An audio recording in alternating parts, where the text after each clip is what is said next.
जय श्री राम दोस्तों। मैं अपने गुरु परम पिता परमेश्वर भगवान शिव के चरणों में नमन कर उन्हें प्रणाम करता हूँ। मेरे गुरु आप सभी पर और मेरे परिवार पर अपना हाथ हमेशा बनाए रखें। हर हर महादेव।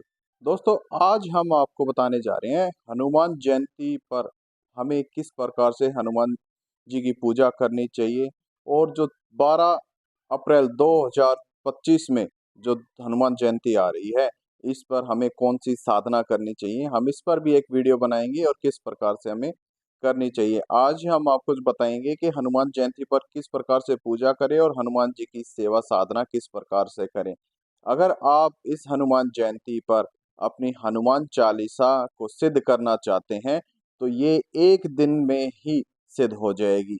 इसके लिए आपको 11 दिन 21 दिन के लिए सेवा साधना नहीं करनी होगी। आपकी सेवा साधना जो आप करेंगे वो एक दिन में ही हनुमान चालीसा उसी में ही सिद्ध हो जाएगी। हनुमान चालीसा सिद्ध होने के बाद आप हनुमान चालीसा का पाठ करके अपने घर की हर प्रकार की नेगेटिविटी शक्ति को, नकारात्मक ऊर्जा को दूर कर सकते हैं। और किसी भाई को अगर आप झाड़ा लगाना चाहते हैं तो वो झाड़ा भी आपका लगेगा।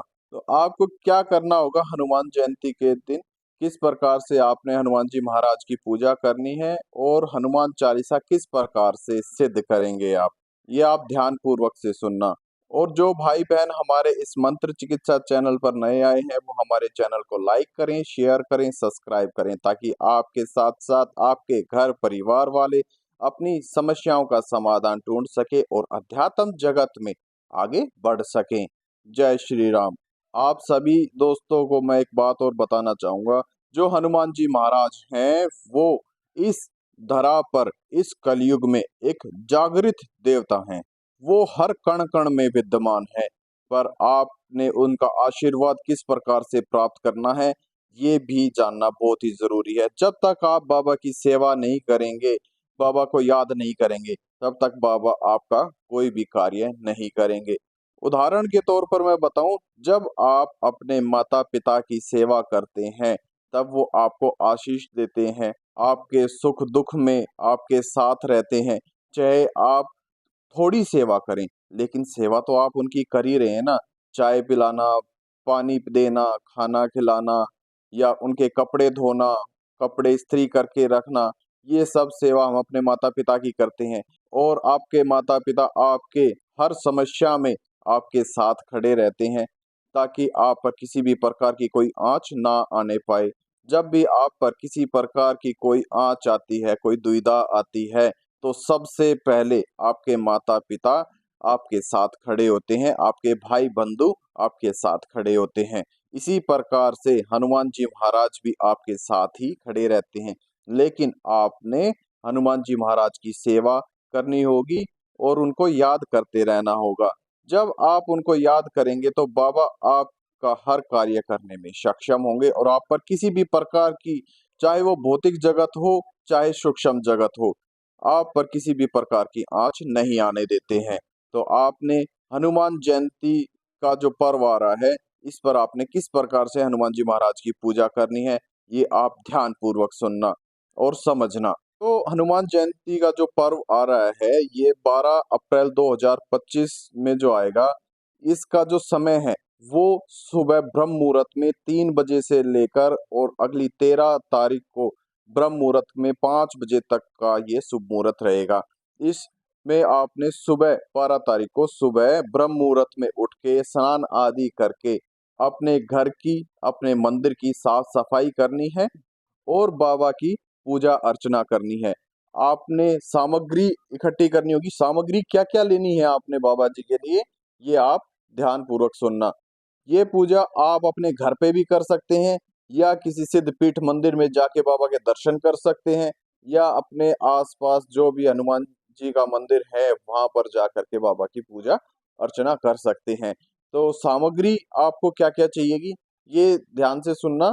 आपने एक तो बाबा जी के लिए चोला लेना है, संपूर्ण चोला लेना है, बाबा का आसन लेना है, सिंदूर लेना है। सिंदूर अगर आपसे हो सके तो 1.25 किलो सिंदूर लेना है। इसमें शुद्ध चमेली का तेल लेना है, एक घी का दीपक जलेगा, और जनेऊ लेना है बाबा के लिए, चंदन का तिलक लेना है, 1.25 मीटर कपड़ा लाल रंग का, वो बाबा को वस्त्र के रूप में आपने अर्पित करना है। ये सब सामग्री आपने एक दिन पहले ही इकट्ठा कर लेनी है। अब आप पूजा किस प्रकार से करेंगे, ये ध्यान पूर्वक सुनना। आप सुबह ब्रह्म मुहूर्त में उठ के स्नान आदि करके अपने मंदिर की साफ सफाई करके जो आप लाल आसन बाबा के लिए लेके आए थे उसको बिछा करके बाबा हनुमान जी महाराज की, हो सके पंचमुखी हनुमान जी महाराज की फोटो उस पर विद्यमान करें। अगर पंचमुखी हनुमान जी की फोटो आपके पास नहीं है तो कोई भी आप हनुमान जी महाराज की फोटो आप लगा सकते हैं, उसको उस पर विद्यमान करें। बाबा बाबा की चौकी लगानी है, उस पर घी का दीप जगाना है, धूप जगानी है। आप अपने लिए लाल रंग का आसन नीचे बिछा करके उस पर बैठना है। बैठ करके आपने संकल्प लेना है। संकल्प में आप क्या बोलेंगे, अपने हाथ सीधे हाथ में थोड़ा जल ले करके आपने बोलना है, मैं अपना नाम, अपना गोत्र, अपनी माता का नाम, पिता का नाम, स्थान का नाम जहाँ पर आप रहते हैं, अपना एड्रेस बताना है। बोलना है मैं संकल्प लेता हूँ, मैं संदीप भाई को मेरा नाम लेते हुए बोलना है, संदीप भाई को साक्षी मानकर, वरुण देवता को साक्षी मानकर, श्री रामचंद्र जी भगवान को साक्षी मानकर, भगवान शिव को साक्षी मानकर मैं ये संकल्प लेता हूँ, मैं आज हनुमान जयंती के पर्व पर भगवान हनुमान जी महाराज की सेवा करूंगा, बाबा के चालीसा का पाठ करूंगा, बाबा की आरती करूंगा, बाबा के मंत्रों का जाप करूंगा। बाबा इसके फल स्वरूप आप मुझे अपना आशीर्वाद प्रदान करें और जो मैं हनुमान चालीसा का पाठ करने जा रहा हूँ इसे सिद्ध करें और इसे ताकत प्रदान करें, इसे सिद्धि प्रदान करें। मेरे द्वारा की गई चालीसा को जागृत करें। ये बोलते हुए आप उस जल को जमीन पर छोड़ देंगे। आपने अपने आसन से बगैर उठे 101 हनुमान चालीसा का पाठ करना है। चालीसा का पाठ शुरू करने से पहले आपने भगवान श्री राम जी की स्तुति करनी है, उनकी आरती करनी है और उनकी चालीसा का पाठ करना है और श्री राम जी भगवान से आशीर्वाद प्राप्त करना है। फिर आप निरंतर 101 हनुमान चालीसा का पाठ करेंगे। चालीसा के पाठ के बाद आपने कम से कम 5 माला या 11 माला, जो आपका सामर्थ्य हो, आपने हनुमान जी महाराज के मंत्र का जाप करना है। मंत्र है ओम हम हनुमते नमः ओम। इस मंत्र का जाप आपने करना है और ये जाप आप पूरा दिन करेंगे, यथाशक्ति करेंगे, चलते फिरते ये जाप करना है आपने। फिर आप वहां से उठ करके हनुमान जी महाराज को चोला चढ़ाएंगे, बाबा को वस्त्र अर्पित करेंगे, जो आप सिंदूर लेकर के आए हैं उसमें चमेली का तेल मिला करके बाबा को सिंदूर का चोला अर्पित करेंगे। घर में तो आप इतना सिंदूर अर्पित नहीं कर पाओगे, बाबा पे नहीं चढ़ा पाओगे। आपने जो बाकी बच गया सिंदूर उसको किसी हनुमान मंदिर में जाके जो आपके आसपास हो, बाबा पर वो सिंदूर आपने चढ़ाना है। ये सिंदूर आप अपने हाथों से चढ़ाएंगे, ना कि वहां के ब्राह्मण को दे करके नहीं आना है। जो वहां पर बच जाए उसको आप वहां पर छोड़ सकते हैं और उसे आप बाबा के चरणों में रख करके आएंगे। जब आप हनुमान जी महाराज के मंदिर में जाएंगे तो आपने 11 शुद्ध पीपल के पत्ते लेने हैं, उन पर श्री राम जी महाराज का नाम लिखना है, उन पर हर पत्ते के ऊपर जय श्री राम लिखना है और एक माला बनानी है। वो माला आप भगवान हनुमान जी महाराज को अर्पित करेंगे, उनको पहनाएंगे। उनको पहनाने के बाद आप उनसे आशीर्वाद प्राप्त करेंगे, उनसे भक्ति, शक्ति, ज्ञान, गुण, ताकत बाबा से मांगेंगे, क्योंकि इस धरा पर बाबा से ज्यादा गुणवान कोई नहीं है, उनसे ताकतवर भी कोई नहीं है।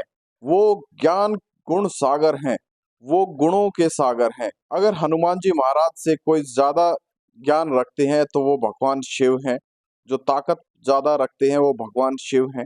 भगवान शिव के बाद हनुमान जी महाराज ही हैं जो इस धरा पर एक जागृत देवता के रूप में विद्यमान है, जो इस धरती पर ज्ञान, गुण और ताकत प्रदान करने में सक्षम हैं। वहां से अपने घर पर आकर के बाबा के सामने नतमस्तक होकर प्रणाम करना है और अपना काम क्रिया जो भी आपका दिनचर्या है वो आप अपना करते रहें। लेकिन अपनी दिनचर्या में ये ना भूले, यथाशक्ति हनुमान जी महाराज के मंत्र का जाप आपने निरंतर करते रहना है। शाम की पूजा में आप हनुमान जी महाराज को दीप अर्पित करते हुए उनसे आशीर्वाद प्राप्त करना है और हनुमान चालीसा का पाठ करना है। शाम की पूजा में आप 11 पाठ भी कर सकते हैं और पाठ करने से पहले श्री राम जी की स्तुति, उनकी आरती और उनकी चालीसा का पाठ जरूर करना है, क्योंकि हनुमान जी महाराज श्री राम जी के दूत हैं। जहां पर श्री राम जी का नाम लिया जाता है वहां पर हनुमान जी महाराज स्वयं विद्यमान होते हैं। अपनी शाम की पूजा के बाद आपने बाबा को भोग अर्पित करना है। भोग आप अग्यारी पर देंगे। भोग में आपने क्या प्रदान करना है ये ध्यान पूर्वक सुनना। आप लौंग बताशे का भी भोग दे सकते हैं। अगर आप अपने हाथों से गुड़ से बना हुआ चूरमा अर्पित करते हैं बाबा को, तो बाबा अति प्रसन्न होते हैं, क्योंकि बाबा को गुड़ से बना हुआ चूरमा बहुत ही प्रिय है। और जो बाकी बच गया जो आपने चूरमा बनाया है, बाबा के भोग में से थोड़ा सा चूरमा लेकर के अपने उस बचे हुए चूरमे में मिलाना है और उस चूरमे का वितरण करते हुए बाकी बचे हुए को आपने ग्रहण करना है। ये था अपना भोग प्रसाद। किस प्रकार से आपने भोग प्रसाद करना है, क्या भोग प्रसाद आपने बाबा को देना है। नहीं, बहुत से व्यक्ति बाबा को मीठे पान का भी भोग अर्पित करते हैं, लेकिन इसमें सबसे शुद्ध जो होता है वो आपके हाथों के द्वारा बनाया गया चूरमा ही सबसे शुद्ध और पवित्र होता है, जिसे बाबा हनुमान जी महाराज ग्रहण करते हैं और बहुत ही प्रसन्न होते हैं।